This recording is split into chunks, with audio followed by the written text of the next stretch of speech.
নমস্কার সবাইকে, আমি পিকু। আমার আরও একটা নতুন ব্লগে আপনাদের সবাইকে স্বাগত জানাই।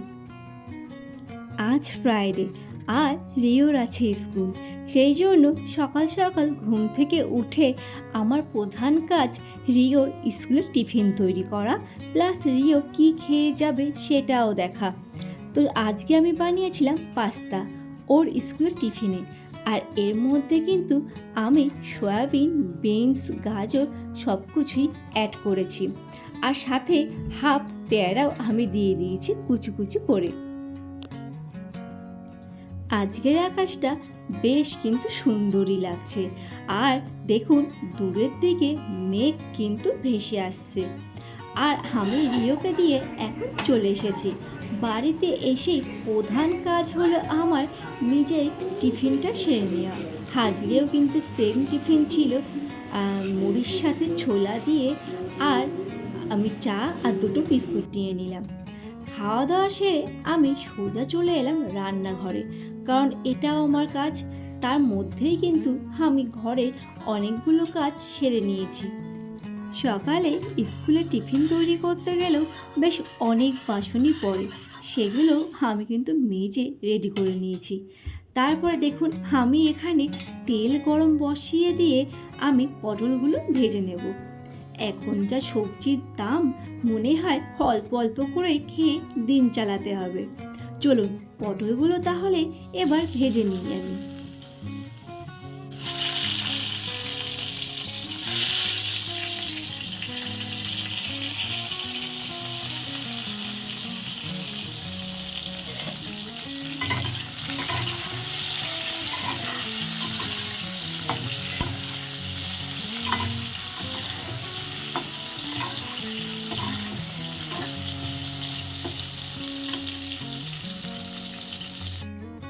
আমি পটল ভাজা তো পছন্দ করি, কিন্তু অতটাও না। রিওর পাপা বেশ পটল ভাজা খেতে পছন্দ করে, সেই জন্য রিওর পাপার জন্য বেশি করে যেন পটল ভাজা করতে হয়। তারপরে আমি করে নিলাম মাছের ঝাল। মাছের ঝাল খেতে আমার তো বেশ ভালোই লাগে, যেমন ভালো লাগে তেমন তাড়াতাড়ি হয়ে যায়, সেই জন্য বেশি অংশ টাইম আমি কিন্তু মাছের ঝাল করতে বেশি ভালোবাসি। এখন আমি স্নান করে পুজো সেরে ঝটপট রেডি হয়ে গেলাম রিওকে স্কুল থেকে আনতে যাব। আর ছাতাটা কিন্তু আমি সব সময় এখন সাথেই রাখি। এই যে রিওকে স্কুল থেকে নিয়ে আমরা কিন্তু পাবলিক বাসেই ফিরি। আগে পুলকার দিয়েছিলাম, কিন্তু এখন রিও আর পুলকারে মোটেও যেতে চায় না। তো সব কাজ আমার কমপ্লিট, পুজোও করা হয়ে গেছে। তো আজকে মেনুতে কী কী আছে বলছি। এটা আছে মাছের ঝাল, ইলিশ মাছ আর কাতলা মাছ দুটো দিয়ে ঝাল করা আছে। আর এই যে ডাল, এটা কালকে ছিল সেটাই গরম করেছি।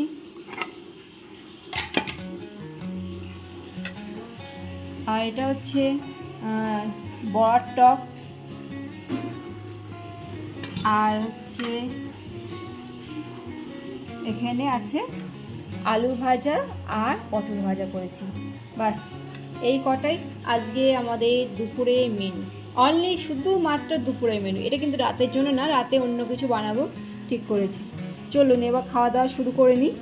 আর খাবো আমরা দুজনই, মা আর বেটা, তাছাড়া কিছুই না। আর দুজনের জন্য এইটুখানি আয়োজন অনেকটাই বলেও আমার মনে হয়, মানে অনেক বেশি বলেই আমার মনে হয়। চলুন এবার খেয়ে নিই। এই যে এখন আমি আমাদের দুজনের জন্য একটু ভাত রেডি করে নিলাম। ভাত রেডি করার পরে আমি কিন্তু একটু ভাতটা গুছিয়ে নিই, কারণ গুছিয়ে খেতে সবারই কিন্তু বেশ ভালো লাগে। চলুন এবার তাহলে খাওয়াটা সেরে নিই, পরে আবারও দেখা হচ্ছে। চল মাথাটা হাত বুলিয়ে দেখো, দেখি আই ক্লোজ করো।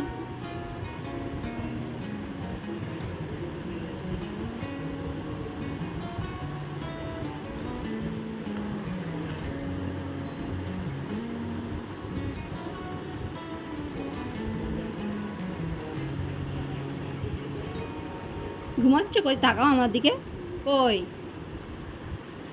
চলো ঘুমিয়ে নাও, একটু ঘুমিয়ে রেস্ট করে নাও, পরে আবার উঠবে। হ্যাঁ। চলো ঘুমা, চলো চলো চলো চলো চলো, মাথায় হাত বুলিয়ে দিচ্ছি, ঘুমিয়ে পড়ে যা।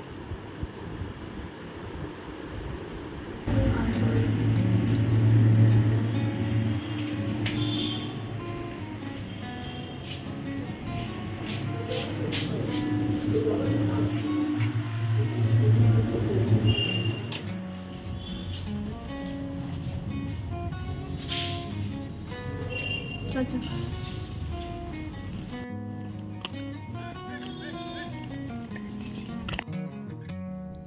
গুড ইভিনিং সবাইকে। এখন সন্ধ্যাবেলা, আর এক কাপ চা না খেলে একেবারেই চলবে না, কারণ রিও একটু রেস্ট নিয়ে তারপরে ওকে নিয়ে আবার আমার পড়াতে বসতে হবে। তো ওকে পড়াতে গেলে আমার তো একটু এনার্জি দরকার, তাই না? তো সেই জন্য আবারও সন্ধ্যাবেলা এক কাপ গরম চায়ের সাথে হাজির হলাম।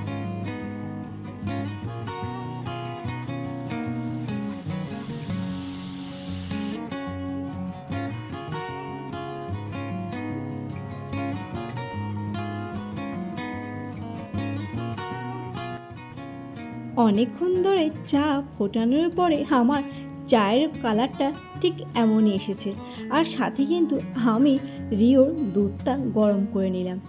এখন রিও একটু চা বিস্কুট খাবে, তারপরে ও গিয়ে দুধ খাবে।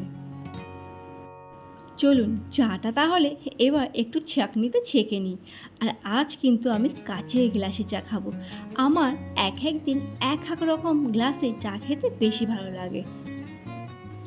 চা খেয়েই রিওকে নিয়ে পড়াতে বসবো, সেই জন্য আজকের ব্লগটা কিন্তু আমি এখানেই শেষ করলাম। ভালো থাকবেন সবাই।